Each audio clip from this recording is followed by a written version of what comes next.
Alors bonjour et bienvenue sur le plateau du Zaptic, cette nouvelle émission de Télé sur Erdre. Zaptic, ce sera l'actualité, le zapping de l'actualité, le zapping politique de votre territoire.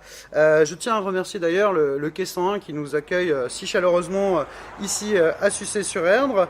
Nous recevons, alors pour cette première émission, un invité de marque. C'est d'ailleurs lui qui va essuyer les plâtres. C'est notre premier invité et nous l'en remercions.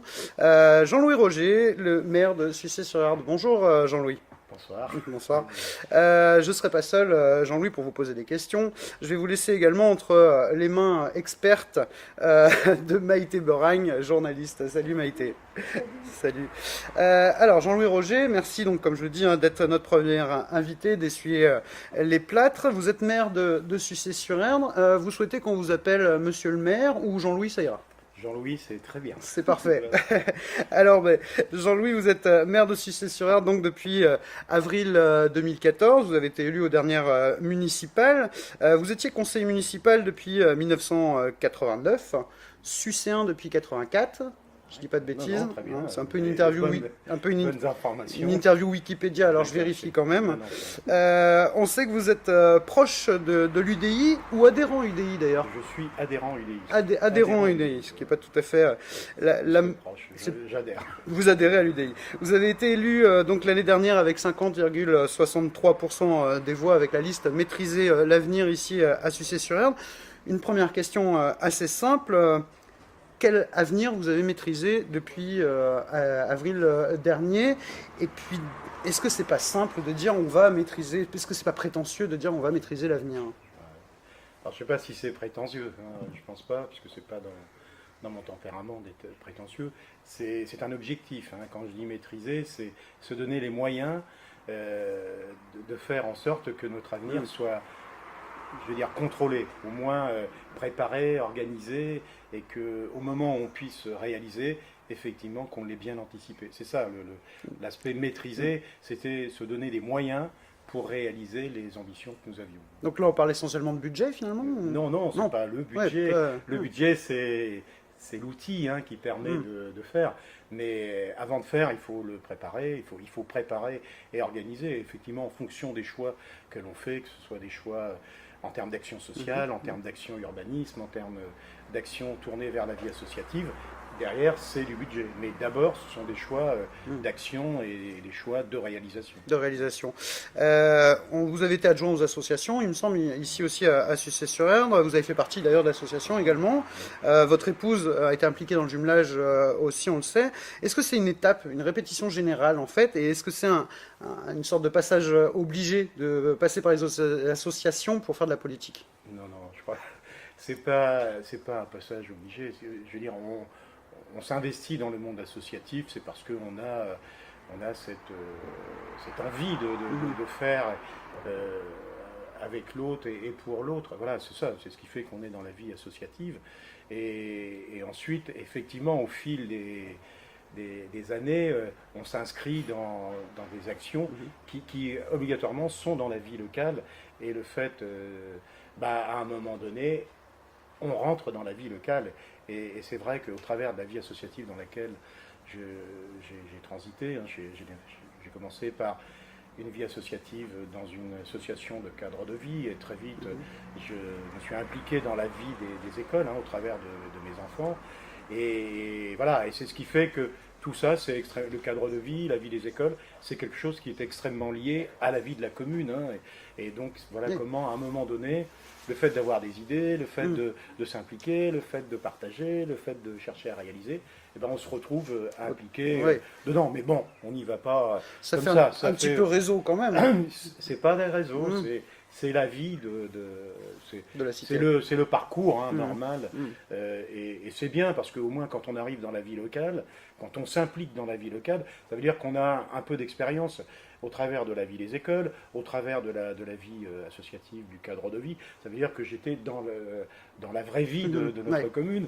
Et à un moment donné, je m'intéresse un peu plus à la vie locale, mais c'est le résultat des engagements qu'on a pris précédemment, parce qu'on ne peut pas rentrer, enfin c'est mon avis, on ne peut pas rentrer comme ça dans la vie locale en n'ayant pas un minimum je vais pas dire d'histoire, mais de connaître d'où on Connaissance vient, du des territoire, gens, des de savoir d'où on vient, qu'est-ce qui fait qu'on en est là, et pourquoi on peut le faire avancer comme ça, et dans quelles conditions on peut le faire avancer. Voilà, ça c'est une suite logique, hein, c'est pas... Non, Et ça on passe se sert pas de la des vie associations, associative voilà. pour devenir élu. Hein. Ouais. Non, ça marche pas, ça. Je crois que Juste, c'est... Non, mais on apprend des choses. On apprend. Est-ce que le moteur aussi, c'est pas l'adhésion à un parti politique? Est-ce que c'est pas ça qui fait que vous finissez par devenir maire? Est-ce que ça n'a pas été un moteur dans votre parcours? Non, parce que je suis élu depuis 1989 Ouais. et j'adhère à un parti politique depuis 1995. Oui, vous Donc, avez été 94. au Modem également J'étais aussi. au mouvement démocrate. Ouais. J'ai même commencé. UDF du coup. J'ai commencé UDF. Ouais. Moi, j'étais à Force démocrate. De Force démocrate qui est rentré dans le giron de Ouais. l'UDF. Et ensuite, quand il y a eu cette séparation, une scission. Ouais, une scission. Voilà. Moi, j'ai pas suivi. Je suis resté donc de l'UDF. Je suis passé au mouvement démocrate. D'ailleurs, moi, j'ai pas changé. Hein. Moi, j'ai pas changé. Ouais. C'est le mouvement qui Comment on change. passe de François Bayrou du coup à l'UDI aussi à un moment? Oh, il y a quand même une. Non, il n'y a pas grand-chose. Hein. C'est plus après. Vous avez suivi Hervé Morin au Nouveau Centre? Oui, ou... non, pas du tout. Non, j'ai pas suivi Non, Hervé Morin. c'est Non, ça, non. ouais. Moi, je suis à l'UDI par le biais de l'Alliance centriste. D'accord, C'est-à-dire ouais. par le biais de Jean Arthuis. Voilà, Oui, d'accord. qui est là aussi. Moi, j'ai commencé à adhérer à un mouvement politique en 1994 ou 1995. Je suis rentré dans le mouvement politique par le biais de Édouard Landrin. Ouais. Et à l'époque, il y avait Édouard Landrin, il y avait Pierre Herriot, il y avait Pierre Ménring, qui étaient les hommes de l'Ouest, qui avaient Ouais, des c'est ça, engagements, entre autres à l'époque, c'était Force démocrate, mais c'était le CDS, hein, les chrétiens démocrates Ouais. sociaux. Voilà, moi je Ensuite, me trouvais bien dans l'expression, sur comment parler du social, mais en ayant en vue la partie économique. Hein, Oui, c'est ça le principe. moi, c'est ma conception de partage et la façon de faire de la politique. On a du social, il nous faut de l'économie pour le faire, donc les deux se conjuguent bien. Et moi, je me suis retrouvé dedans, et c'est ce qui fait que j'ai continué par le biais effectivement de François Bayrou. Mais quand François Bayrou a appelé à un moment donné... À voter François Hollande, hein, non? Ouais, voilà, on ne s'est pas retrouvé. Moi, je ne me retrouve pas. C'était pas du tout le positionnement qui avait été pris, puisque l'idée, c'était de défendre un centre libre et indépendant. Vous pensez qu'il s'est vendu à la gauche ou non, parce que c'est un homme de conviction. Bayrou, hein, c'est quelqu'un qui a du bon sens, et puis c'est quelqu'un qui a vraiment... Enfin, moi, je respecte énormément la personne, sauf qu'à un moment donné, il y a des intérêts politiques qui font que ça peut déranger. Et puis après, l'incompatibilité entre les deux hommes, que ce soit entre Bayrou et puis Nicolas Sarkozy, on le voit encore. C'est encore vrai. On l'a vu samedi soir chez Laurent Ruquier, effectivement. On sent que c'est pas son copain Nicolas Sarkozy. Je veux dire, il a pas la même... Non, c'est pas sur les idées, je crois que c'est plus sur la posture de l'homme, hein. Sur cette façon de faire, sur les méthodes, c'est là où ils ne sont pas d'accord. Après, sur les objectifs, peut-être, mais pas sur les méthodes. On en reparlera d'ici 2017, pardon, on n'est pas encore à l'abri que ça change tout ça. C'était un objectif pour vous de devenir maire? Vous y pensiez, comme on dit, à propos de Nicolas Sarkozy, justement en vous rasant quand vous étiez petit ou... Non, pas du tout. Non. J'ai toujours donné d'ailleurs, priorité à ma vie professionnelle et puis après à ma vie familiale. Mais c'est vrai que j'ai consacré beaucoup à ma vie professionnelle, ce qui fait que on ne peut pas mener, et moi je le vérifie aujourd'hui dans ma fonction, dans ma mission de maire, cette incompatibilité entre vouloir exercer une fonction de maire telle que moi je la conçois, c'est-à-dire de la proximité, de l'échange, du dialogue, de l'écoute, de la présence. Il faut avoir une disponibilité. Si on n'a pas la disponibilité, on a donc un problème. C'est compliqué de cumuler les mandats alors pour être disponible partout? Ah, mais ça dépend quel mandat. Après, faut avoir effectivement le mandat de proximité, c'est la commune. Après, on peut avoir un mandat de conseiller général, ou un conseiller régional, ou après député, mais chacun a ses ambitions. Mais les deux ne sont pas incompatibles. Ce qu'il ne faut pas, c'est effectivement cumuler de trop et puis avoir des postes à responsabilité dans les différentes institutions, qu'elles soient départementales, régionales ou d'État. Il faut faire attention après en termes de responsabilité. On ne peut pas être partout. Et puis il ne faut pas être partout non plus. Il ne faut pas être partout, il faut laisser libre autour de soi, et puis il faut faire participer un maximum de gens Bien à sûr. ce type de vie locale. Pour l'instant, tout le monde n'est pas de cet avis. En même temps, la loi n'est pas encore appliquée, donc tout va bien. Jean-Louis, Je ne suis pas ouais. un cumulard. Et vous n'êtes pas un cumulard. Jean-Louis, on va maintenant s'intéresser un petit peu donc, à ce mois de janvier en France qui a débuté de façon dramatique. On est tous au courant. Je fais évidemment référence aux événements qui ont touché la rédaction de Charlie Hebdo, l'hypercachère de la porte de Vincennes et puis la police. Le rassemblement Tous Charlie du 10 janvier à Sucé-sur-Erdre a rassemblé vraiment beaucoup de monde. Vous y étiez d'ailleurs, Jean-Louis. La CCEG, donc notre communauté de communes, s'est proclamée Tous Charlie. Ça veut dire quoi être Charlie? Et vous, est-ce que vous êtes Charlie? Vous étiez un lecteur d'ailleurs de Charlie Hebdo? Non, je ne suis pas lecteur de Charlie, mais le mot Charlie aujourd'hui a pris une autre dimension. Aujourd'hui, être Charlie, c'est être pour la libre expression, la liberté de déplacement, la liberté d'agir. Voilà, c'est ce que veut dire le mot Charlie. Hein. Effectivement, à Sucé-sur-Erdre, c'est moi je le dis avec beaucoup d'émotion parce que j'étais assez surpris de la réaction de notre population parce que voilà, on a fait sortir les gens je ne vais pas dire dans la rue, mais ils se sont manifestés. Il y a eu une expression citoyenne qui a été très fort, hein, uniquement puisqu'on a pris l'initiative d'inviter les gens à venir manifester, enfin tout du moins à exprimer leur désaccord total sur l'aurore, et les Sucéens ont répondu, et au-delà de ce que moi je pouvais espérer. Et la preuve, puisqu'on s'est même fait déborder, hein, puisqu'on avait l'intention, c'était de recevoir 150 à 200 personnes à l'intérieur de la mairie, et quand on sait qu'il y en a eu entre 500 et 800, ça dépend qui dit, mais il y avait énormément de monde, et là, effectivement, il a fallu sortir de la mairie, et on n'avait pas prévu la sonorisation du parc, on n'avait pas, donc c'est regrettable, mais tant mieux. Mais tant mieux, c'est aussi ça a été de la spontanéité qui a été au travers des gens qui se sont déplacés, et puis de nous qui étions organisateurs, si on veut dire. Enfin, tout du moins, on a invité, et c'est vrai que ça a été quelque chose, un moment fort, un beau moment parce que moi j'ai vu qui était là, et dans les gens qui étaient présents. Il n'y avait pas que des lecteurs de Charlie Hebdo, j'imagine. Non, pas du tout. Hein. Et il y avait les Sucéens qu'on retrouve dans cet aspect solidaire, qu'on retrouve au Téléthon, qu'on retrouve aussitôt qu'il y a une mobilisation généreuse. Les Sucéens, ils sont là. Et là, ils l'ont démontré. On veut être ensemble, même si on n'est pas toujours d'accord, même si on n'a pas la même façon de voir les choses, ou tout du moins d'avoir les mêmes objectifs. Les gens, ils savent être à un moment grave, ils ont su le dire par leur présence, et ça, c'était extraordinaire. Et moi, je l'ai dit ce jour-là, j'étais fier d'être le maire de Sucé-sur-Erdre, parce que voilà, j'ai vu une population présente, et puis avec beaucoup d'émotion. Parce que l'ensemble des maires de France étaient fiers de voir ça, Anne Hidalgo y compris. Alors justement, Jean-Louis, Charlie est un peu partout dans la rue, ça c'est clair. Et pourtant, derrière cette unité, on commence à entendre une reprise du combat entre la laïcité, la religion, tout cela préservé sous l'emblème de la République.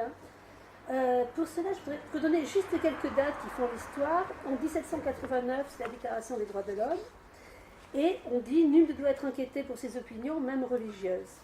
En 1791, on instaure la liberté des cultes. En 1946, l'inscription du principe de laïcité dans le préambule de la Constitution. Il faut savoir que le principe de laïcité, nous sommes le seul État à le revendiquer. On est d'accord ? Et en 1989, déjà, on commence à apercevoir les incidents dits du foulard islamique, suivi le 15 mars 2004 de la loi interdisant dans les établissements scolarisés le port de signes et de tenues rappelant une appartenance religieuse. Alors ma question, elle est simple, vous êtes un homme de conviction, vous êtes croyant, vous êtes pratiquant, je crois. N'a-t-on pas accepté au nom de la liberté de culte trop de dérives ? Est-ce qu'on n'a pas, et est-ce qu'on ne confond pas aujourd'hui culture et religion? Est-ce qu'il n'y a pas un mélange des styles qui fait qu'aujourd'hui, plus personne ne trouve sa place? Vous l'avez dit, vous le résumez, plus personne ne trouve sa place. Je pense que ce qui a été exprimé par, on va dire, plus qu'une grande majorité des Français, par vraiment un nombre important de Français, c'est on est dans un pays de liberté, on a le droit de penser, on a le droit d'écrire, on a le droit d'agir, on a le droit d'entreprendre. Voilà, c'est ça, c'est ce que les gens ont voulu défendre. Aujourd'hui, c'est vrai, mais c'est pas aujourd'hui. On voit bien petit à petit, faut mettre des barrières, On cloisonne. on cloisonne, et ça c'est regrettable. Je veux dire, les gens, ils savent vivre intelligemment. Mais effectivement, plus ça va, plus on met des barrières.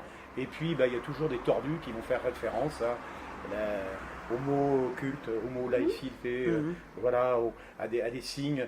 C'est pas ça que les Français, c'est pas ça qu'ils veulent.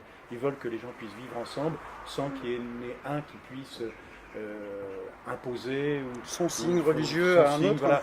Les gens l'acceptent très très bien. Il n'y a pas de. Il y a peut-être deux poids deux mesures, quand même, non? Oui, attention. Ouais. Attention à comment on peut effectivement, comment on Parce l'écrit, comment on l'interdit, comment on le fait appliquer aussi. Il ne faut pas se tromper. Ouais, c'est ça. Tout ça, c'est beaucoup. Enfin, moi, je pense. C'est aussi dans ma façon de Vous faire. évoquez les droits et les devoirs, parce que être au sein de la République, c'est aussi avoir des devoirs. Des devoirs. Mais il faut les Ils sont rappeler. où, ces Il faut les devoirs rappeler. Faut les rappeler quotidiennement. Mais c'est pas par des lois. décrets, par des obligations et ensuite des punitions. C'est pas Vous ça. étiez contre alors cette loi sur le voile sous le gouvernement précédent alors Non, mais après il y a une pratique, Ouais. quoi. Voilà, faut effectivement, c'est pas ce qu'on pratique. On vit librement. Moi, je respecte la jeune femme qui veut porter le voile, mais il y a des lieux, quoi. Voilà, c'est tout.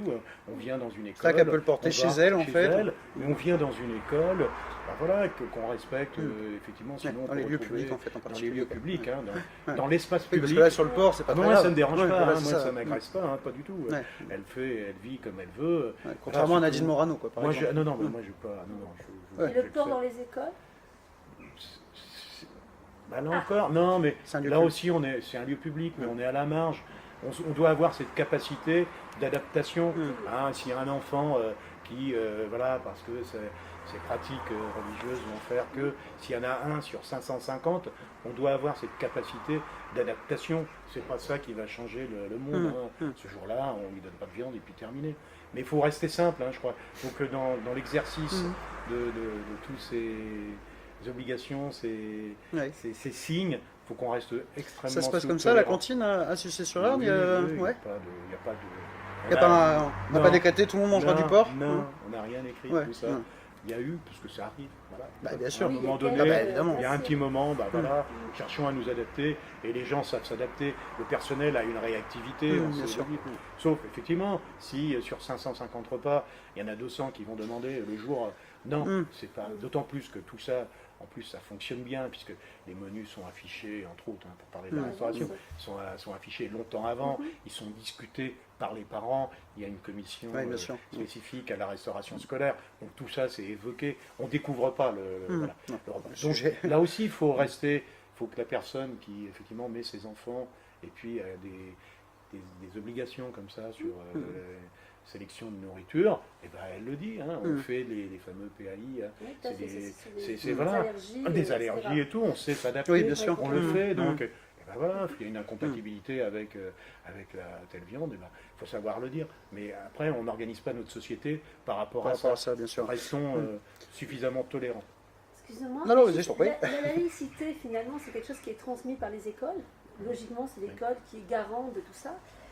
Moi, ce que j'entends dans laïcité ou dans valeurs, c'est plutôt des valeurs humanistes. Donc, est-ce que les valeurs humanistes ne sont pas transmises dans tous les établissements scolaires, qu'ils soient privés ou publics? Ah oui, ça, alors là, c'est. Oui, mais je veux dire, ça comment- appartient bah, pas au justement, mais public comment ou on au a- privé. oui, alors C'est comment dans on la. arrive, ça, à avoir un consensus Il existe le consensus. Nous, on est, enfin voilà, on est dans une ville, on est dans une région, enfin un appartement est dans une région où globalement tout ça, ça marche bien. Hein. Oui. Faut pas qu'on cherche le petit défaut ou non, il faut rester là où nous sommes. Et la laïcité, elle est pratiquée, expliquée par le public et dans le privé, les équipes enseignants, les parents d'élèves qui tournent autour de la vie de l'école savent partager ce moment ces valeurs de laïque, hein, je crois, c'est même sûr. Il n'y a pas de problème.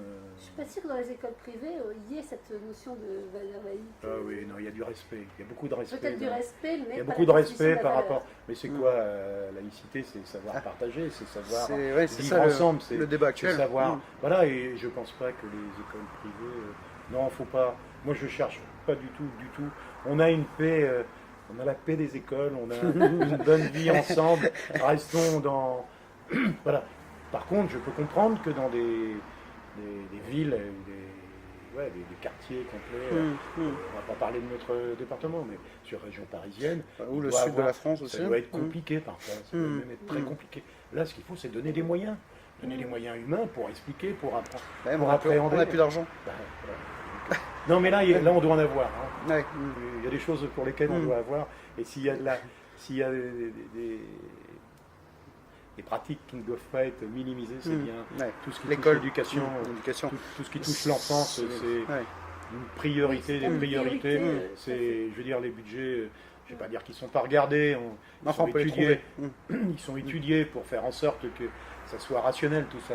Mais c'est pas là-dessus qu'il faut gagner. Hein. Non, il y a d'autres critères. On parlait du vivre ensemble, c'est tout ça les valeurs Charlie finalement et Ouais, c'est de la c'est tolérance. ça aussi, ce qu'on a Moi, vu avec c'est ce 11, le 10 ici, le 11 janvier à Paris.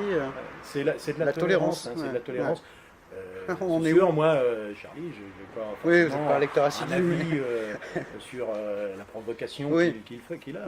C'est pas du tout mon truc. Oui, hein. parce que quand il caricature Non, Mahomet mais ça me va pas. Il y a des ou le choses- pape, Voilà, moi ça me déplaît.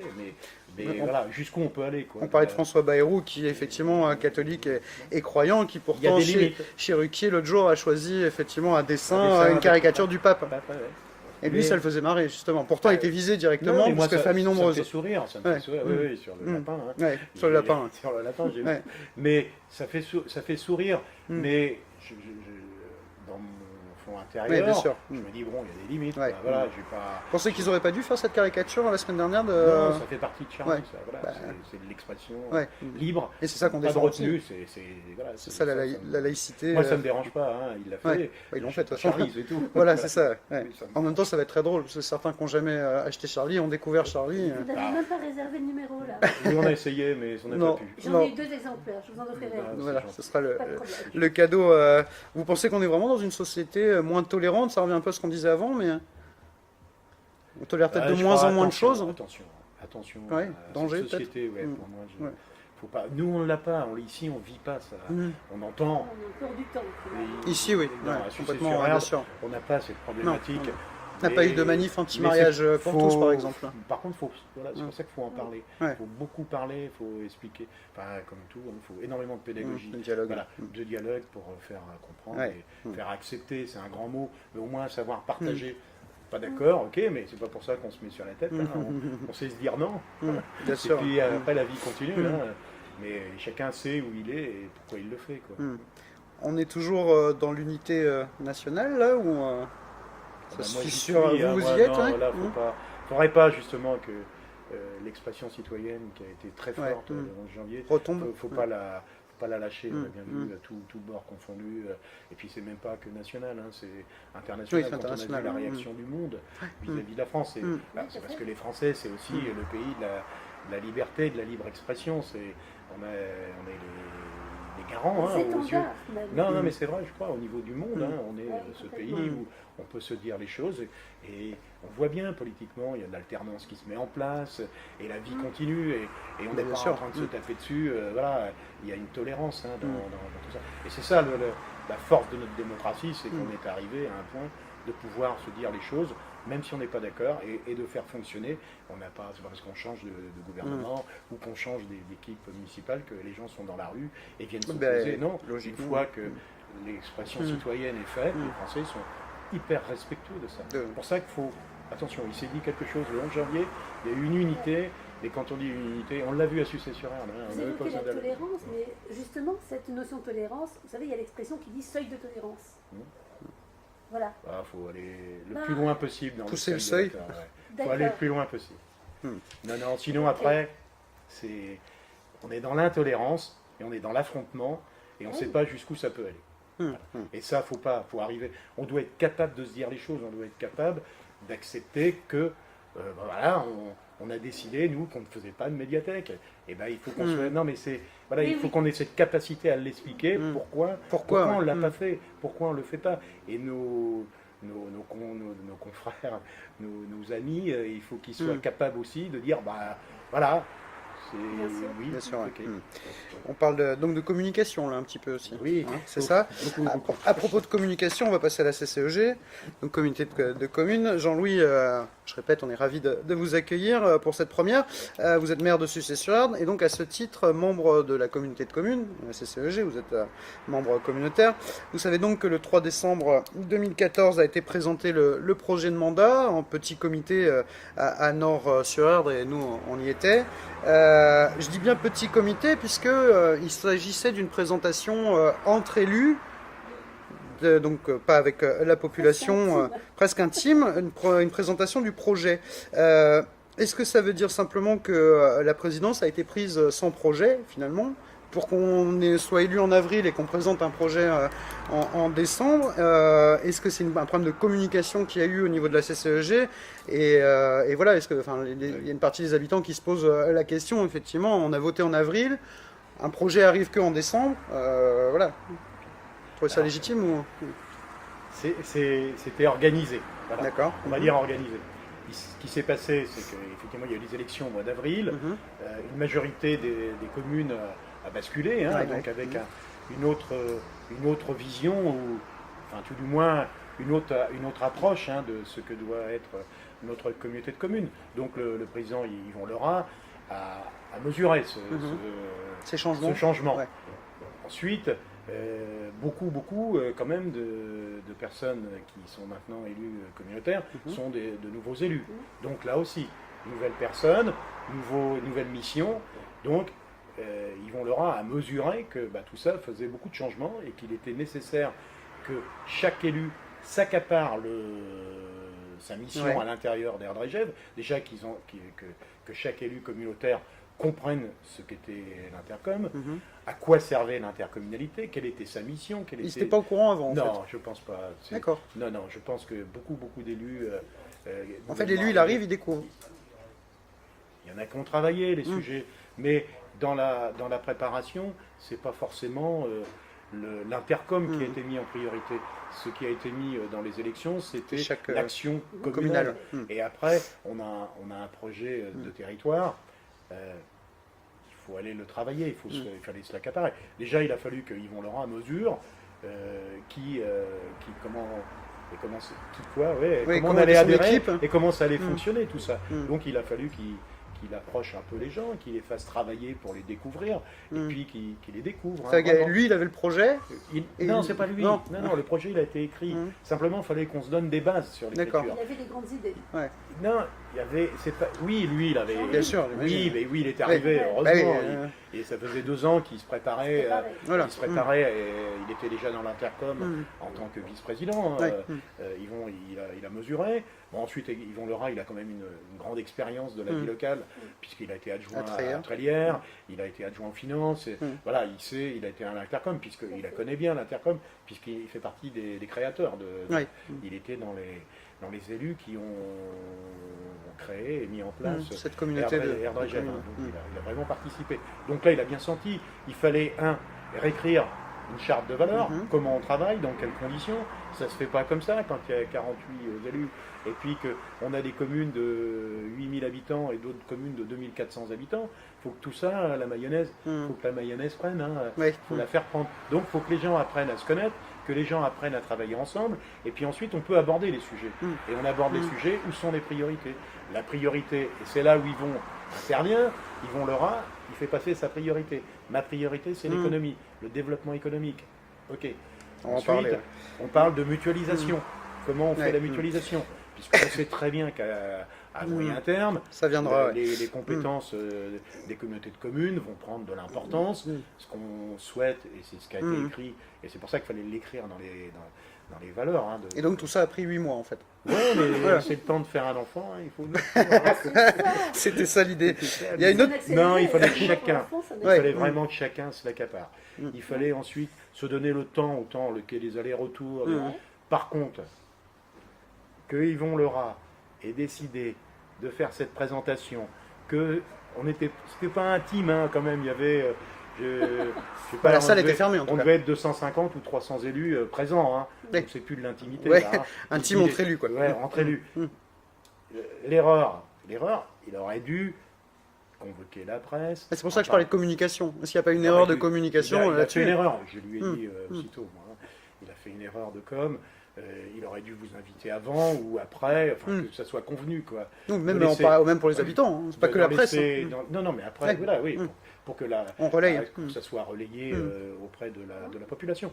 Donc, voilà, c'est une erreur de communication, on va dire. Communication, parce qu'il n'a pas la... C'est pas quelqu'un qui confisque le pouvoir. Il y a aussi une autre, vous allez me dire que c'est peut-être une autre erreur de communication, la question de l'augmentation des indemnités du président, des vice-présidents, plus 33% pour le président, finalement ramené à 25%, plus 10% pour les vice-présidents, au moment où on demande aux gens en français, et les habitants de la CCEG sont évidemment pas épargnés, de faire des efforts, ça pose problème. Alors est-ce que c'est aussi un problème de communication en fait? On arrive, on s'augmente. Et on présente un projet 8 mois après. Voilà, ok. Ah, ça fait beaucoup. Il aurait dû expliquer le pourquoi de cette... Puisque, comment ça se passe? Il y a une enveloppe globale sur les élus. Ce qu'a fait Yvon, il a appliqué tout de suite l'enveloppe totale avec une redistribution qui se fait, puisqu'il y a des règles de ça. Ils ont mis 100% de l'enveloppe autorisée, et ça, c'est normal. Qui est déjà dans l'échelle haute, en fait.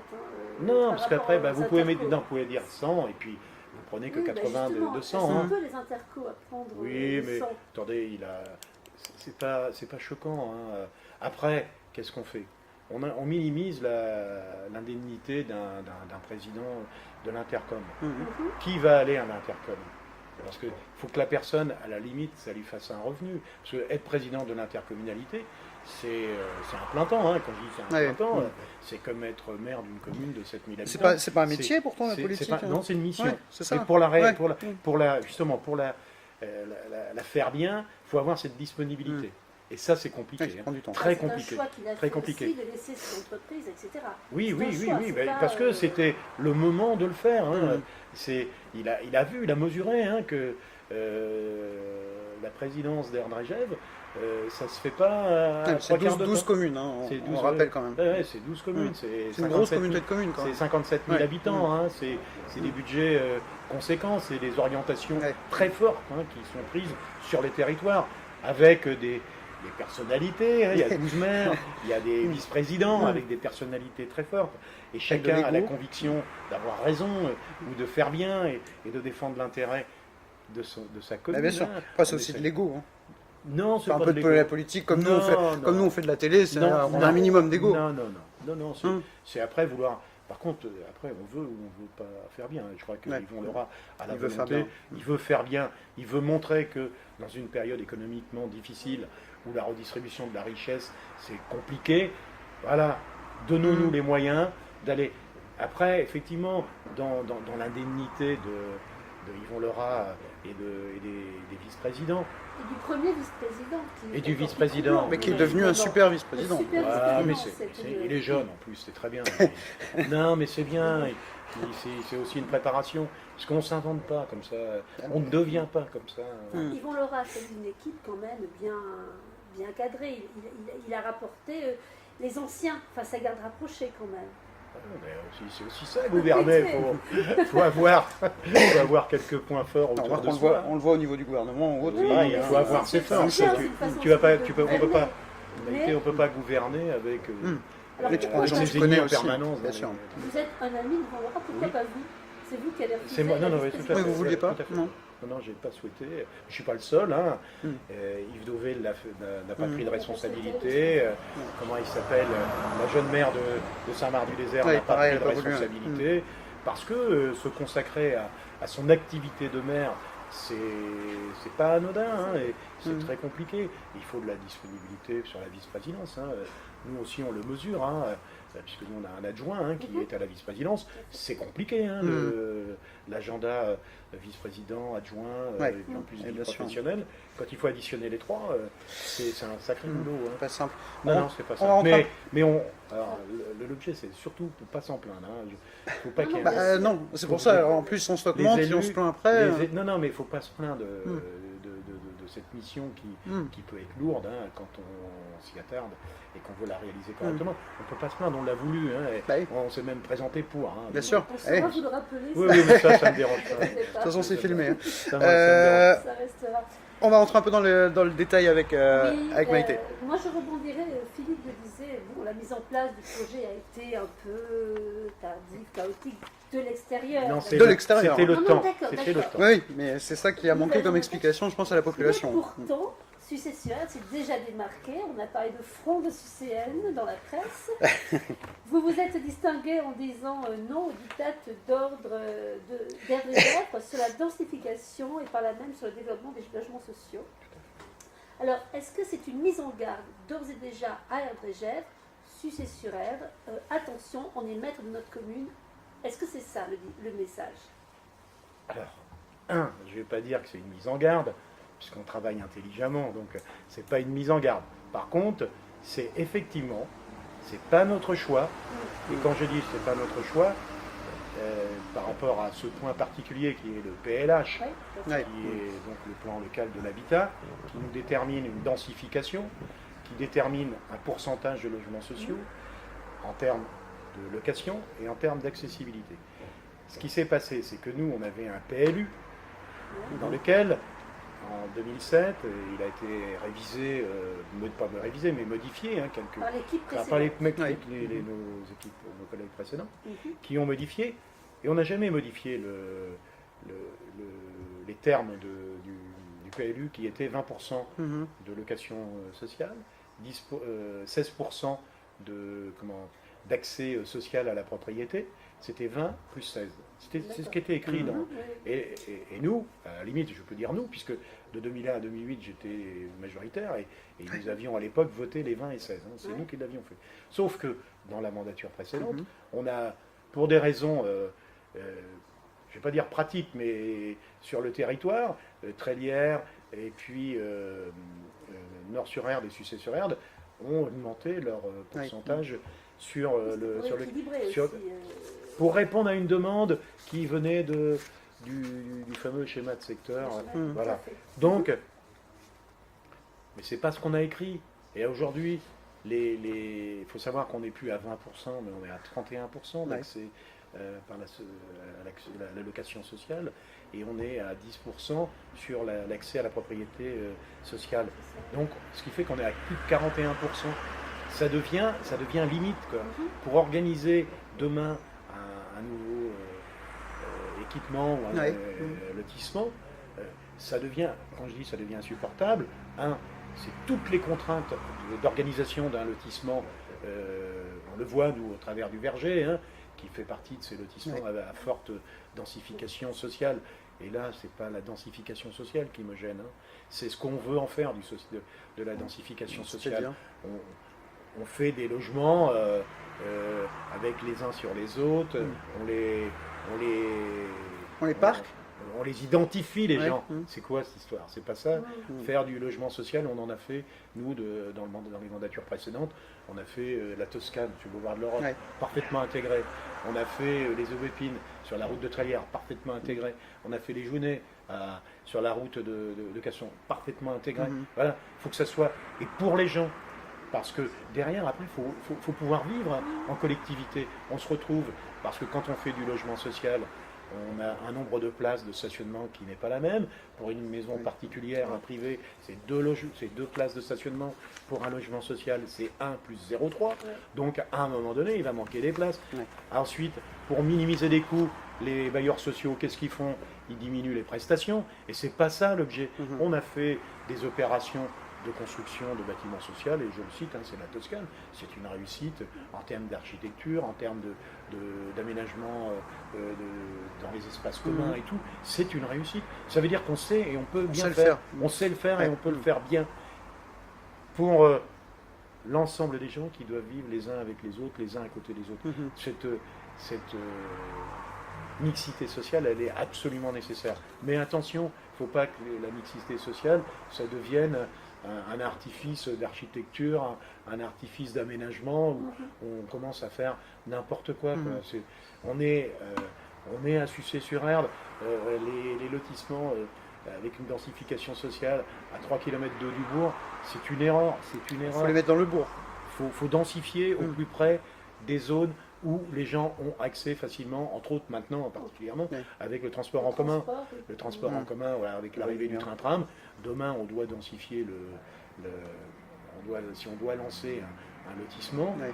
si on doit ouvrir, On le fait où? on le fait à côté du train-tram. Et il y a de la place. Il y a de la Derrière place. Saint-Michel, bah oui. Ah oui. Toutes les réserves foncières, Mhm. pas les réserves, les classements Mhm. fonciers sont faits.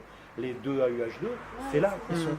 L'urbanisation future, elle est derrière. Il y a un plan d'urbanisation qui a été voté en 2007 et il correspond tout à fait.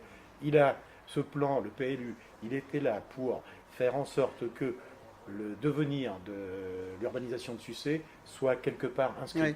Et ensuite, que le développement et l'activité agricole puissent exister sans contrainte. À aujourd'hui, l'affichage du PLU, c'est ça.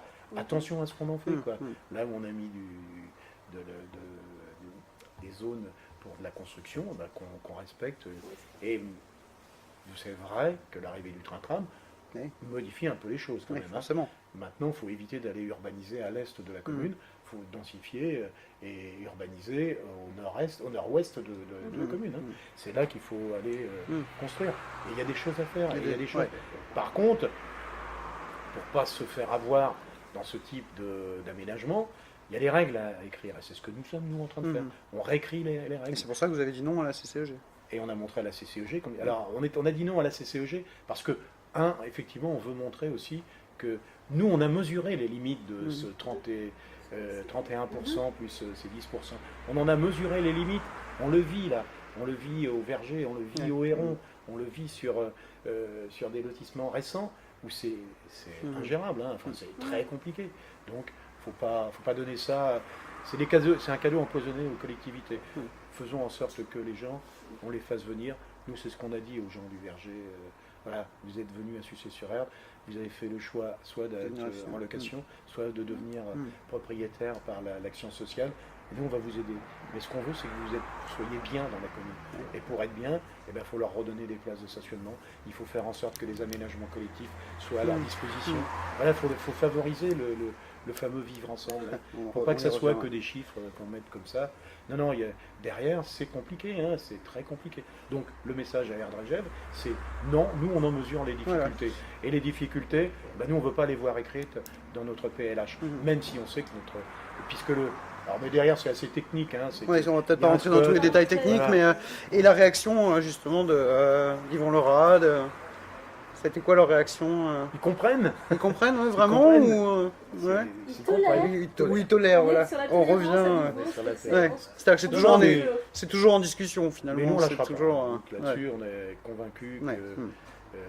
On a quelques certitudes là, et celles-ci on les affiche haut et fort. De toute façon, c'est pas fini, hein. L'arrêt définitif du PLH, 25 février, le passage au bureau comité régional, etc. Délibération d'approbation par le conseil communautaire en mai 2015. Donc, c'est demain. Hein. C'est voilà. Quand on connaît, bien sûr. On y arrive. On connaît tous les timings qui doivent être respectés en termes de communication, en termes d'information, en termes de délibération, c'est compliqué. Donc, mais effectivement, on a marqué un acte. Hein. Vous savez que notre position, on allait être minoritaire, on savait qu'on serait minoritaire, forcément. Mais tant pis, on l'a dit, et ça oblige la commission urbanisme d'Erdrejov, parce que derrière on a le fameux PLUI, hein. Donc si on commence à céder sur un point là, on va aller jusqu'où? Ça veut dire qu'ils vont nous écrire le PLUI aussi? Est-ce qu'on n'y viendra pas au bout d'un moment à ça? On l'écrit ensemble. L'intercommunalité va prendre de plus en plus de pouvoir, de toute façon. Mais il faut l'écrire ensemble. On l'écrit ensemble avec les spécificités de chacun. Chaque commune a sa spécificité. Et c'est bien, et c'est tant mieux, il faut la respecter. Ce qui est vrai dans le bourg de Trélières n'est pas forcément vrai dans le bourg de Sucé-sur-Erdre. À aujourd'hui, faire ce que Trélières fait dans son bourg, nous on ne peut pas le faire. Mais c'est vrai pour tous les thèmes abordés par Erdrejov. Il faut... Les 12 communes ne peuvent pas regarder comment ça se passe, les subventions pour les transports, etc. On va y venir. Il faut en parler, c'est pour ça qu'il faut beaucoup de débats, beaucoup de concertations, beaucoup de discussions, beaucoup d'échanges, et à chaque fois dans le respect. Nous, on a exprimé notre désaccord, on leur a demandé de nous respecter, c'est tout, on leur a dit, on vote contre, voilà, mais respectez-nous dans notre choix. Non, c'est bien que. C'est pas fini, c'est une affaire à suivre. Le développement de la population, donc on en parle, la densification, ça a des conséquences forcément. Est-ce que déjà ça veut dire que on a de plus en plus d'habitants dans notre communauté de communes? Ça veut dire que les gens aiment notre communauté de communes? C'est juste pour ça ou c'est pour d'autres raisons? Non, il y a plusieurs raisons. La première, c'est vrai que l'attractivité de notre communauté de communes, elle est due à la proximité de la grande ville, qui est Nantes. Ensuite, on a la chance d'être dans un département où il y a un certain dynamisme, même si c'est difficile sur un plan économique. On a quand même une économie locale qui veut fonctionner. Notre territoire d'Erdregève est aussi attractif parce qu'il y a de l'espace. On a des axes routiers qui sont la route de Nantes-Rennes. On a la route de Nantes-Vannes-Brest. Voilà, donc on a un bon positionnement géographique qui fait que le développement il y a de l'espace, ça reste accessible sur un plan du foncier, c'est nettement moins cher à Vigneux que d'aller acheter des terrains à Saint-Hermin. C'est quand même un peu plus attractif sur un plan financier. Il y a de l'espace, ça veut dire qu'on peut se donner les moyens d'organiser des aménagements qui soient et qui puissent répondre à l'exigence aujourd'hui des entreprises. Les entreprises, elles veulent s'installer, mais elles veulent être bien installées, elles veulent être dans un cadre où il y a de l'espace, il y a de la verdure, il y a des zones agréables. Mais c'est vrai, aujourd'hui... Du coup, qui dit densification apporte aussi d'autres problèmes, la gestion des déchets par exemple. Oui, parce que moi je trouve, quand je vous entends, je trouve qu'on a une image un petit peu... idyllique du territoire d'Erdregève. On ne va pas dire le contraire, on ne va pas vous dire qu'on est... Le quotidien des gens, c'est pas que ça, c'est aussi la redevance incitative. Nous avons donc en 15 ans, il y a 30% de population supplémentaire sur Erdregève, des familles recomposées, donc on multiplie les enfants, etc. Et donc on multiplie aussi les dépôts d'ordures. D'ordures ménagères, ça se développe aussi. Les dépôts d'ordures... Non, mais devant chez toi, dans le parc. Voilà. J'en suis pas encore... sur les collectes. Voilà, sur les collectes, donc on multiplie les collectes. Et là, vous nous avez sorti l'an dernier la redevance incitative, donc il y a 2 ans. Quelque chose qui n'est pas du tout rentré. Alors il y a eu un bug de com de la CCEG. Il revient. Vous, élus sur le terrain, vous n'avez pas été bon, pour être clair, parce que... Oui, il y a eu un manque de communication, d'explication. Donc aujourd'hui, on en est où? Parce que finalement, qu'est-ce qu'on voit sur le territoire d'Erdregève, monsieur Roger? On voit quoi? On voit des dépôts sauvages partout. Il y en a de plus en plus, des décharges sauvages. Sur tout le territoire, il y en a. Toutes les communes individuellement, vous demandez au maire, chaque maire vous dit le dépôt sauvage se multiplie. Moi, je sais que sur Sucé-sur-Erdre, on n'a pas de dépôt sauvage. On a une attention, nous, en tant qu'élus locaux, à avoir par rapport au côté salubrité des déchets. Il n'y a pas, non, sincèrement, il n'y a pas de... C'est tous les week-ends, alors, simple. Oui, on est d'accord, la Beaumondière, sur la route des gens du voyage, de ce côté-là, la route de la Chape-à-Cheval. De l'incivilité, il y en a. On ne l'empêchera pas.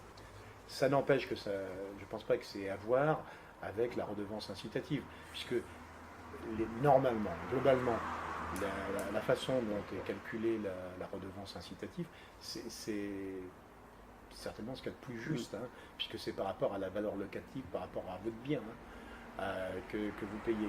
Oui, mais c'est le nombre de passages. Avant, c'était par rapport à la valeur locative. Ça, c'était pas juste. Aujourd'hui, c'est au nombre de passages. Ça veut dire au nombre de déchets que vous développez, vous allez payer. Voilà. Avant, c'était par rapport à la valeur de votre maison. Vous aviez une grande maison, vous étiez que 2, vous pouviez payer 4 fois, 5 fois le prix de celui qui avait une grande famille et qui était dans une maison plus modeste. Donc il y avait un problème. La redevance incitative, il y a le mot incitatif, c'était bien pour inciter les gens à faire moins de déchets, à être beaucoup plus rationnels dans le... Incitatif ou punitif? Non, c'est incitatif. Sur l'écologie punitive. Non, c'est pas punitif. Non. Il y a encore des doutes. Par contre, il y avait... Ségolène Royal. C'est vrai qu'il y a eu un manque de pédagogie sur le... Ça a été loupé de d'Erdregève. Voilà. Donc c'est pour ça que attention à ces erreurs de communication qui sont préjudiciables. On y revient encore. On a vu la redevance incitative, le premier message de la nouvelle mandature, on en a retiré quoi? L'augmentation des indemnités des élus, voilà. Non mais c'est ça. C'est important aussi. 9 mois pour mettre en place un projet de mandat. Alors que si on avait expliqué que, effectivement, le temps que les gens s'accaparent les sujets, le temps que les gens se connaissent, le temps qu'on écrive quelque chose ensemble. Et puis là, pour les déchets aussi. Et pour les déchets, mais c'était la même chose. Si on avait expliqué correctement aux gens, sans leur mettre le couteau sous la gorge, en leur disant, faut venir là et puis il faut faire ça. Mais ça c'est une génération d'élus ils ont le pouvoir. Et puis voilà, Ils apprécieront. Oui, Non, mais il faut dire les choses après. Hein. Moi, on est là pour ça. Nous sommes élus. Moi, j'ai dit, on est de passage. Hein, on nous a confié une mission, on a essayé de la faire le mieux possible. Mais on ne la fait pas tout seul. Là. Déjà, nous sommes 29 conseillers municipaux. Bien sûr. Donc, on doit travailler avec les 29, avec des sensibilités, des complètement approches différentes. pas complètement, mais sensiblement différentes. Sur des sujets, ça mérite les discussions. Bien sûr. Voilà. Mais c'est tant qu'on arrive à discuter. Il faut discuter. Juste pour les déchets. À un moment donné, il faut décider. Hein. Mais à un moment, vous êtes là pour ça. Ouais. Il y a un moment, vous êtes là pour ça. Ouais. Juste un petit point concernant les déchets. Quand même, le Conseil communautaire a acté le fait que les tarifs de redevance du service public d'élimination des déchets ne subiront pas d'évolution pour l'année 2015. Ouais.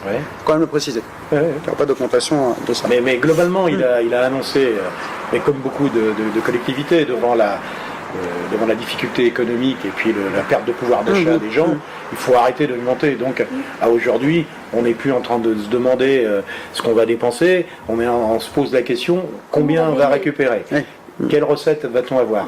Et quand on a mesuré ces recettes, on se dit, je vais pouvoir dépenser ça. Et non l'inverse, c'est pas de dire je dépense. La gestion de bon père de famille. C'est ça, ou de chef d'entreprise en fait. Un petit peu. Non, mais c'est le bon sens. Hein. Oui, on ne peut pas dépenser si on n'est pas sûr d'avoir des recettes. Aujourd'hui, on s'assure les recettes, on regarde bien ce qu'on a comme recette, puis après on adapte ce qu'on doit dépenser par rapport à ça. Mais on ne fait pas l'inverse. On ne dépense pas, puis à un moment donné, on se dit tiens, il manque du fric, allez, j'appelle l'impôt, et ça c'est inadmissible. C'est un changement de façon de faire, c'est aussi lié aux baisses des dotations de l'État, par exemple. C'est ça, parce que du coup, il faut fonctionner autrement en fait. Mais c'est pas que les dotations, c'est les baisses de dotations de l'État qui sont significatives. Nous, Sucé-sur-Aire, dans 3 ans, on va perdre 400 000 euros. C'est pas anodin sur un budget de 8 millions d'euros. Ça commence à peser, cette baisse. Mais c'est pas que les dotations, les baisses de dotations, c'est aussi les transferts de charges. Nous, on se récupère une charge supplémentaire sur l'aménagement du rythme scolaire. C'est la collectivité qui doit l'organiser, mais c'est la collectivité qui doit le L'État se défausse de plus en plus.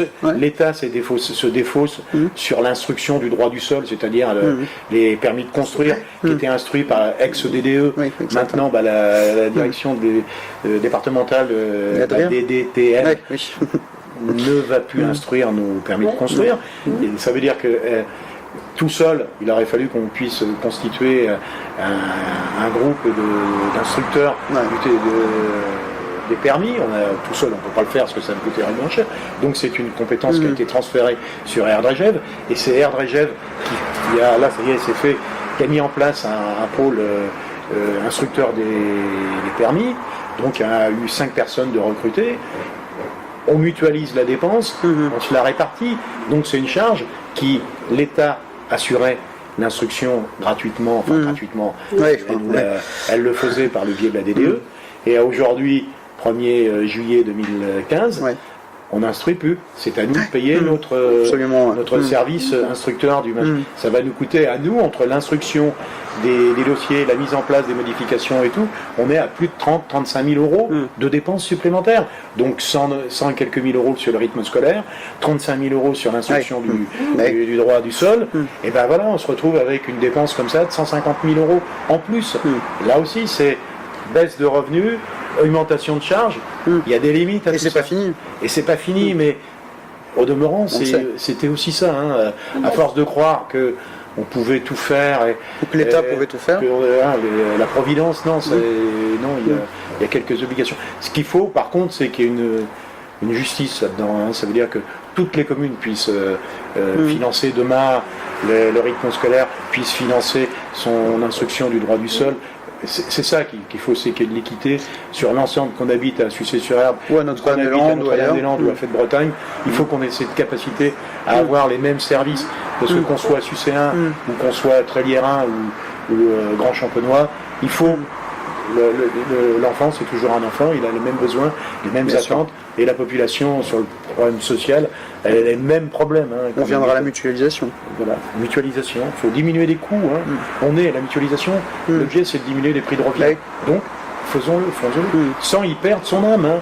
faut que chacun reste maître de ses opérations. Voilà. Ouais. On va parler de la communauté de communes, la densification à l'instant, au niveau de la communauté de communes, donc, comme je viens de le dire. On va s'intéresser maintenant à Sucé-sur-Erdre et donc toujours à cette population qui augmente. Population qui augmente dit service de transport. On est d'accord? Oui. Et là, c'est que du bonheur pour moi. Alors ça, c'est... Non, mais c'est... quand même... Oui, voilà. Là, c'est l'épine dans le pied, là, Ouais. depuis... C'est la grosse épine. Alors, Depuis le mois de septembre, c'est une grosse épine, puisque bon, on a la suppression des cars lilas. On avait 3 cars lilas qui ramassaient l'Est, le Nord et l'Ouest de notre commune, et qui desservaient bien, parce qu'il y avait 14 allers-retours par jour. Aujourd'hui, le fait de l'arrivée du train-tram, on nous a supprimé les cars lilas. Dans un Vers Carquefou, il n'y a plus rien. par exemple, il y a plus rien. Voilà. On nous a supprimé les Le cars train-tram, lilas. il va pas par là-bas. Il va C'est pas. l'explication du budget sur le tram-train qui ne peut plus Tout à fait, c'est financer, exactement. Non, mais d'accord. c'est la superposition des dépenses, ça fait que on a dit stop. Le département a dit maintenant vous avez le train-tram, à vous de faire. Donc maintenant se pose la question de la compétence, puisque le département est organisateur des transports. D'accord, tout à fait. Et cette compétence, elle est transférée en petits bouts à Erdregev. Pour toute la partie ramassage scolaire, c'est aussi un service qui est mutualisé. Et voilà, donc il y a des compétences qui sont en Erdregev et elles servent pour les 12 communes. Sauf qu'aujourd'hui, on peut desservir les écoles primaires, on dessert les collèges, mais on ne dessert plus les lycées, on ne dessert plus les étudiants, voilà, et aussi les gens qui travaillaient et qui prenaient les cars lilas. Tout ça, ça n'existe plus. Donc, il y a une discussion forte à avoir avec le département, avec la région, mais en Erdregev aussi, jusqu'où Erdregev doit s'impliquer dans les transports, puisque la réponse du département, c'est de dire je suis là pour aller de ville en ville, mais je ne suis pas là pour faire du ramassage dans vos villages. C'est aux collectivités de s'en charger. Au niveau communal de le faire. Comme nous, on n'a pas la compétence, mais on l'a donné à Erdregev. Donc c'est avec Erdregev qu'il va falloir qu'on le fasse. Donc là, on a une discussion avec Erdregev. On a commencé, puisque la navette, il y a une navette qui fait la gare, Miltière, Filonnière. Il y en a 2 le matin, une le soir. C'est pas assez, ça mérite plus. Et puis notre problème surtout, la balle dans le pied qu'on a actuellement, c'est le dysfonctionnement du train-tram. Qui ne s'améliore pas. Alors il y a une amélioration qui est donnée sur la globalité du service. Quand on dit ils sont passés de 94% de bon fonctionnement à 96%, Oui, c'est parce qu'en journée, il n'y a pas de souci. c'est parce que voilà, il n'y a pas en journée. D'accord. Sauf quand on prend la problématique de 7h23, 7h38, là on a un problème. Ouais. Et là c'est pas 94% de réussite, c'est 50% de défaut et 50% de réussite. Et si c'est pas pire que ça. Après il y a un problème aussi dans la régularité des horaires. Les horaires, bien les sûr. horaires sont complètement déconnants. Aujourd'hui, on croit prendre le train à 7h38, il passe à 7h58. Ça, il y a un problème de coût, comme le dit Maïté. Alors après, il y a un problème de coût. Donc là aussi intervient la notion de relation avec Erdregev. Puisque qu'est-ce qui fait que pour les Nantais c'est moins cher? C'est moins cher pour les Nantais, c'est parce que Nantes Métropole, c'est-à-dire les contribuables nantais, alimentent un fonds qui vient financer les transports en commun. Nous, en Erdregev, on n'a pas cette taxe transport, on n'a pas ça. Donc maintenant, c'est avec Erdregev qu'il faut discuter. Il faut aller discuter. Est-ce qu'il serait prêt à prendre une partie du billet? Comment? Est-ce qu'il serait prêt à prendre en charge une partie du billet? C'est la discussion qu'on a actuellement. C'est les limites justement des tolérances des uns et des autres. Il va falloir. On n'a pas tous la même problématique. Trélière a une ligne Lila premier qui dessert tout le monde. Et puis Nord-Sur-Erdre n'a pas les mêmes besoins forcément. C'est pas la même problématique. Nous, on est la seule sur les 12 communes à avoir la problématique des 270 lycéens qui embarquent le matin sur la gare. On en a 270. Il y a Nord-sur-Erdre qui doit être à 490 abonnés. Nous, on est à 450. Donc, on a un nombre d'abonnés conséquent. La région, puisque bon, on n'est pas, on est à la 3e, 4e réunion avec la région, la SNCF, avec les organisateurs. On a une réunion encore la semaine dernière qui était département, région, SNCF, TAN, qui est complètement impliqué aussi dans le Nantes. Et aujourd'hui, on a un problème à partir de Nord-sur-Erdre et particulièrement de Sucé-sur-Erdre. Le problème du train-tram, il est spécifique, enfin il est accentué, là, à cet endroit-là. Alors dans les transports, est-ce que se greffe pas le problème horizon 2015-2016 sur le transport entre Carquefou et Sucé-sur-Erdre pour le collège de l'école privée? Alors est-ce qu'on va vers une carte scolaire d'un établissement privé, ce qui est absolument... Alors ça, on a abordé le sujet. Oui, c'est un sujet qui arrive. Nous, on l'a pris il y a 10 jours à peu près, on a pris ce sujet. On est dans l'attente d'une autre rencontre avec la direction de Cézanne pour mieux mesurer quelle orientation ils prennent, puisque nous, on en est à l'entretien que nous avons eu avec eux. On s'est arrêté à c'est pas priorité, c'est pas forcément maintenant. Il peut avoir un an de plus. Voilà, on en est à des interrogations. Donc j'ai pas la réponse. Oui, c'est un sujet qui vient d'arriver. Sauf que nous, là aussi, on n'acceptera pas que la commune soit divisée en deux au travers de. C'est un peu ce qu'ils proposent. Dans la frontière. Ça, c'est inacceptable. Voilà. Maintenant, si ça se fait, il va falloir nous expliquer pourquoi, quelles sont les conditions, quelles sont surtout les possibilités de choix des parents. Voilà. On est dans une liberté. Parce que dans leur idée, c'est ça, c'est une partie des habitants de la ville. Qui irait sur Treillères pour repeupler le collège de Treillères, voilà. c'est ça Oui, enfin, c'est un petit peu plus compliqué que ça. C'est actuellement le collège de Trélières est alimenté par Grandchamp et Trélières. Oui. Et il est alimenté par des élèves de Orvaux et de Sautron. Parce qu'il faut savoir que Trélières est en limite géographique de Orvaux et de Sautron. Donc il y a 117 élèves de ce secteur nantais qui viennent à Trélières. Oui. Aujourd'hui, c'est du ramassage scolaire qui est financé par le département. Le département dit, moi, Nantes-Aglo, c'est pas mon problème, vous récupérez vos enfants et vous rentrez dans les circuits Nantes-Aglo. Mais vous ne viendrez plus sur les circuits départementaux. Donc, et ça arrange bien, ça va bien arranger quelque part la fréquentation des établissements, puisque Trélières va perdre 117 élèves, il vient de faire un investissement, il dit moi j'ai pas le droit de perdre des effectifs, il faut que mes effectifs restent les mêmes, et Carquefou, avec Sainte-Anne, le développement de Sainte-Luce, de Thoiret et de Carquefou fait que Sainte-Anne est en charge maxi, sur effectif, donc ils ont besoin de se soulager. Donc c'est facile de dire, les 96 élèves de Sucé-sur-Erdre qui vont à Carquefou, on va les mettre à Trélières pour remplacer les 117 Nantais qui n'iront plus. Et là, hop, ça y est. Et ça, c'est le principe des vases communicants. On n'est pas dans les vases communicants. Derrière, il y a des enfants, il y a des familles qui ont organisé leur vie. Voilà, et ça, on répondra choix pas. De vie, effectivement. On va pas répondre comme ça en faisant uniquement un transfert. C'est inadmissible.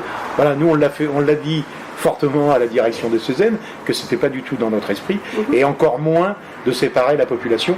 On a du mal à garder une unité, enfin pas du mal, mais on fait tout pour garder l'unité, pour que les gens se croisent, pour créer du lien, parce que le lien social, c'est énorme. On fait tout pour ça, et puis là, on risque... Alors après, il faut l'expliquer. Peut-être qu'il y a des méthodes, enfin, j'ai déjà dit quelque part, mais il faut trouver...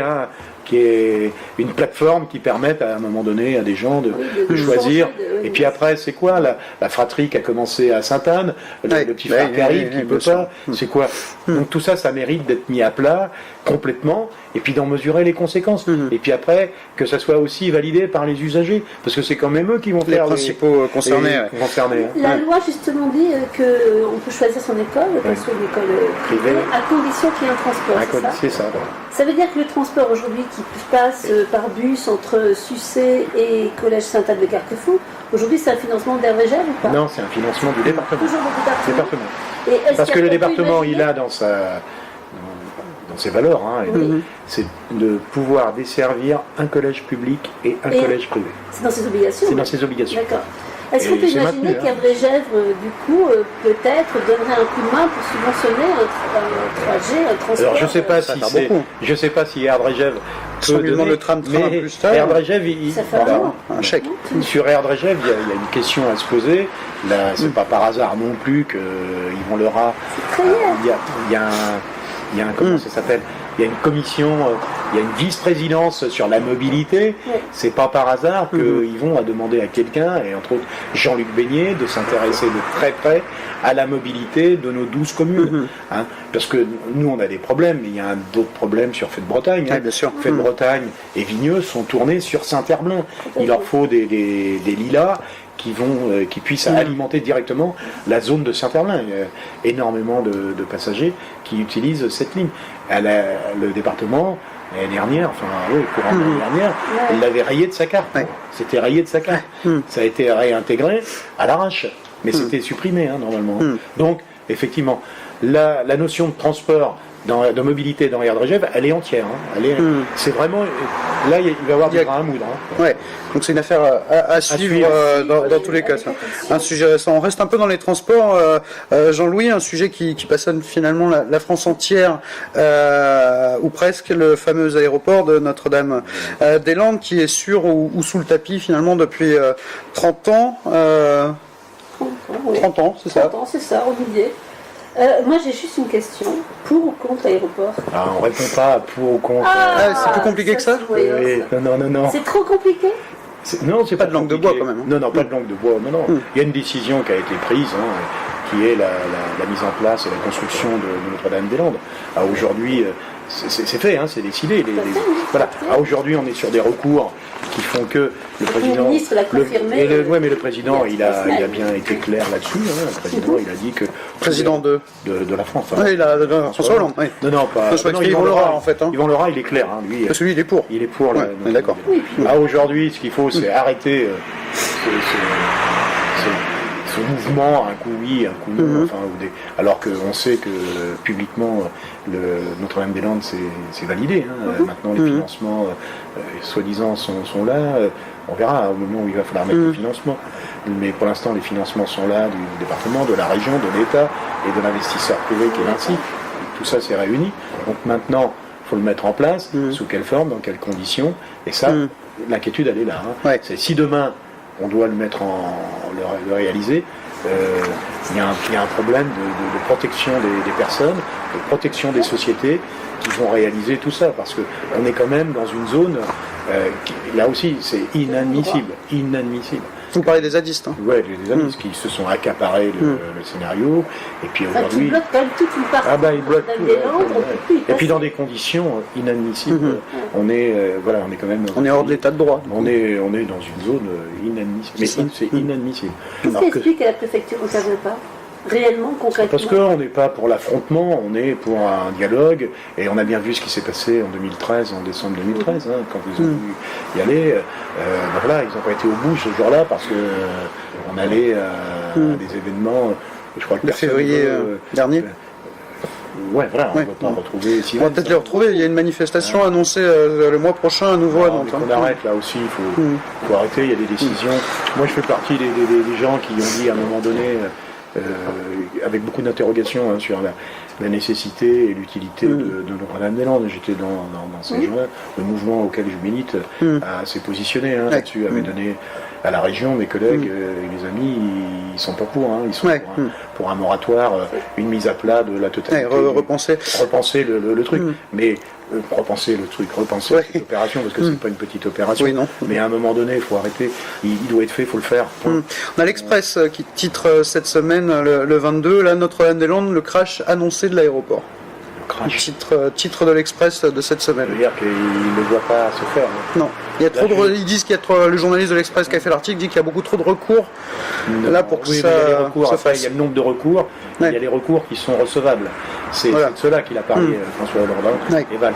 Il a parlé des recours recevables. Il n'a pas parlé de la multitude de recours qui sont des recours uniquement pour en faire ralentir. Ça, là aussi, c'est pas normal. Qu'est-ce que c'est que cette affaire? Que des minorités de gens peuvent faire ralentir un projet de ce niveau. On n'est plus dans la... On appelle ça la démocratie, peut-être juste.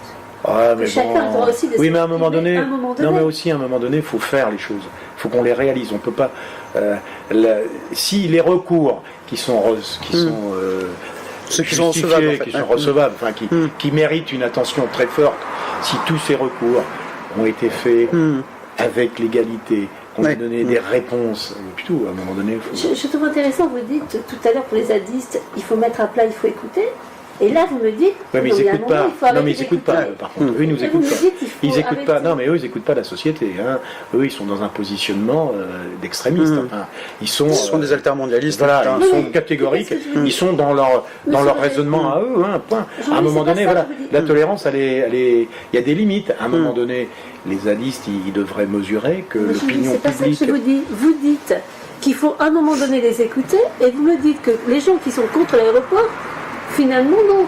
Ceux qui posent des recours, vous êtes en train de dire, il y a un moment donné où il faut aller au-delà. Non, mais faut-il que le C'est des recours soit. discours. Non, non, non. De toute façon, le recours que à le la recours justice. soit sérieux.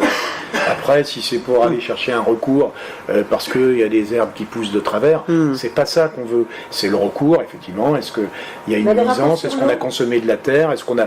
Ben voilà, non, mais ces recours-là, ils sont recevables. Et ceux-là, personne ne les conteste. Hein. Ceux qui sont contestés, c'est ceux qu'on use ou qu'on utilise pour ralentir et puis reculer les échéances et puis de montrer au pouvoir public que ben voilà, vous ne pourrez pas faire ce que vous voulez quand vous voulez et tout. Il faut écouter, mais à un moment donné, il faut décider aussi. Ah, Voilà, il faudra décider. décidez. À un moment donné. D'accord. Bah, c'est normal, hein. La société, c'est aussi ça. Bien sûr. Ouais. Il faut organiser. Ah, encore une affaire à suivre, effectivement, l'aéroport. L'aéroport, oui. Ouais, ça a une Je sais pas si ça va faire longue histoire. Je ne sais pas si ça va être dans la campagne des départements, enfin des Sûrement.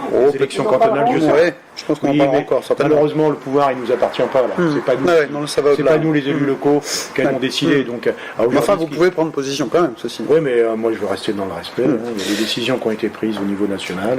Il doit se faire, on le fait. Et puis, mais on le fait en respectant tout le monde. Tous les recours qui ont été faits, toutes les instructions de dossier avec des compléments et tout, il faudra les mettre en place. C'est là qu'on verra combien ça coûte. Ah bon. Et on va voir si à ce moment-là, il y a un intérêt. Bien sûr. à faire. On a sans doute quelques mois ou quelques années devant nous encore. Oh, je sais pas. Pour terminer, Jean-Louis Roger, on va s'intéresser un petit peu à vous. J'imagine que vous connaissez Proust et son questionnaire. Ouais, allez-y. On y va. Vous faites comment pour décrocher de la politique un petit peu? Vous faites quoi de votre temps libre en fait pour sortir un peu de tout ça? Ah, pour l'instant, depuis que je suis élu, j'ai du mal à en sortir, mais c'est pas grave. Hein, je me suis donné. Voilà, je suis engagé, j'y suis. Bon, j'ai une famille, hein, donc voilà, j'ai des moments de famille quand même. Mais je consacre beaucoup de mon temps à la vie locale. Quel est votre livre de chevet? Ah, moi, vous avez le temps. Oui, non, si j'ai le temps, non, je lis beaucoup. Ça va me faire sourire. Moi, je lis la vie. Voilà. Ouais, D'accord. pas mal la vie. Ouais. On parle de livres, on passe au cinéma. Un film que vous avez vu en dernier ou... Non, au cinéma, il vous intéresse peut-être moins. faut que j'aille voir La famille Bélier. La famille Ouais, Bélier. C'est l'objectif. Très bon film s'il en est. Allez. Vos dernières vacances? Et là, je peux en reparler après X années, ça faisait 2 ans que vous n'étiez pas parti. Ouais. Nous avons pris 10 jours. Ouais, c'est 10 jours de Nous sommes allés aux vacances. États-Unis. Ouais. J'ai fait Washington et New York. 3 jours à Washington et 5 jours à New York. En matière de musique, vous avez quoi comme musique? Vous avez acheté un album dernièrement ou téléchargé peut-être d'ailleurs? Non, je télécharge Illégalement. pas. Plus. Non. Non, Officiellement. c'est peut-être parce que c'est compliqué, alors donc j'évite de faire. Ouais. Non, j'aime la variété française, mais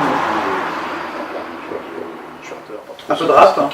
Ouais, j'écoute, Si. les paroles, le jeune là, Pas encore malade. j'écoute et j'entends ce qu'il dit. Hein, Oui. c'est Vous pour ça que- rappelez? Je rappe pas, mais j'écoute. À part le fromage. Pas le fromage. Question, si vous n'aviez pas habité à Sucy-sur-Ève, vous iriez où là?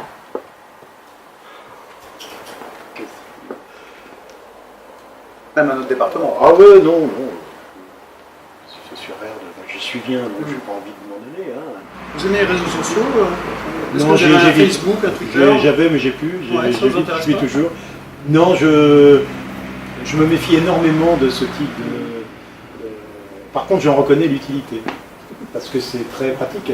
On prend le cas de ce qui s'est passé pour la manifestation Charlie. Ouais. On a utilisé. Pour communiquer. Ouais. On a Ouais. utilisé les boîtes mail de l'ensemble du monde associatif et on a vu ce qui s'est passé. Hein. Ouais. C'est parti dans Tout tous les de suite, sens. ouais. Ça a été super. Et voilà, donc j'en mesure l'utilité. Bah, parfait, merci beaucoup Jean-Louis Roger. Merci d'être venu essuyer les plâtres, comme on dit, pour cette première Zaptic, ce premier Zaptic sur Télé sur Air. Merci Maïté. Merci Philippe, merci Jean-Louis. Non, c'est moi qui vous remercie parce que je ça a pense été très très bien. Non, mais j'ai pas essuyé de plâtre, hein, parce que c'est sympathique. Et puis bah, merci de m'avoir fait confiance pour ce premier entretien. Quand on m'en a parlé, C'était un peu réticent. non, pas réticent. Non, je suis aussi très bien. On m'en a parlé. Samedi matin, 10h, avril. C'est quand même des concurrents Pour l'Assemblée Générale. parce que voilà, ils sont